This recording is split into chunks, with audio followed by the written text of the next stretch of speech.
London in the early 1950s. Bit rough, to be honest.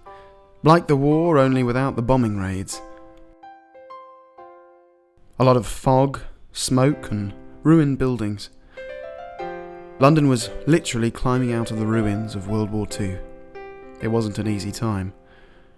But we were back to work, getting our feet back on the ground. It was my city, my friends. Back then it meant mostly white and English, dressed in wool and heavy tweeds. And so here I am, in Trafalgar Square 60 years later. And I decide to have a look at the future, now the present. And I step into it. Some things look the same.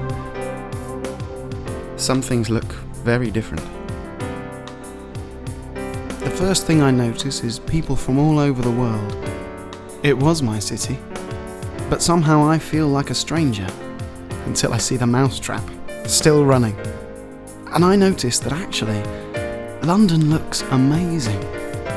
The people are amazing. The whole world seems to come here and celebrate life, food, culture, faith. And I have an idea. Talk to people. Talk to people who come from other countries, but now make London their home. They can tell me more about their own cultures and traditions because they live far away from them. You get a perspective here in London, with other people from all over the world. What matters to them? What are their values? What do they believe? People who have come from every corner of the planet and who have transformed London from the ruins of the Blitz to the cultural capital of the world. I start with Italy. My friend Dante takes me for a cappuccino at Bar Italia and tells me about Italian wine, good food. Si sente bella figura, which means it's being aware. Then to China. Our attitude towards work plays such a big part in our lives. It plays a big part in our society because we don't have social security. I find out about doing business in Russia and why it helps to be able to handle vodka. Let's not forget the Brits.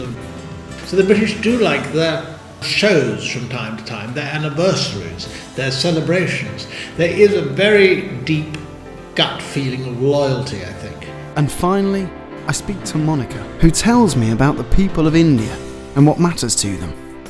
She's also a cross-cultural expert, so she gives me terrific insight into how nationalities compare and interact, and what a powerful tool understanding other cultures can actually be. Business is done every day, sharing cultures, languages, and beliefs that are all so different. But all of them can be found right here in London, an extraordinary city that has transformed itself in 60 years from the rubble of war to an amazing crossroads of people, ideas, creativity, music, and business from all over the planet. And somehow those values and traditions that are quintessentially British remain in some ways stronger than ever. More importantly and more interestingly to us, London has become the cultural hub of the world. To me, it represents what future will look like, or what future cities will look like. London, my city, my friends.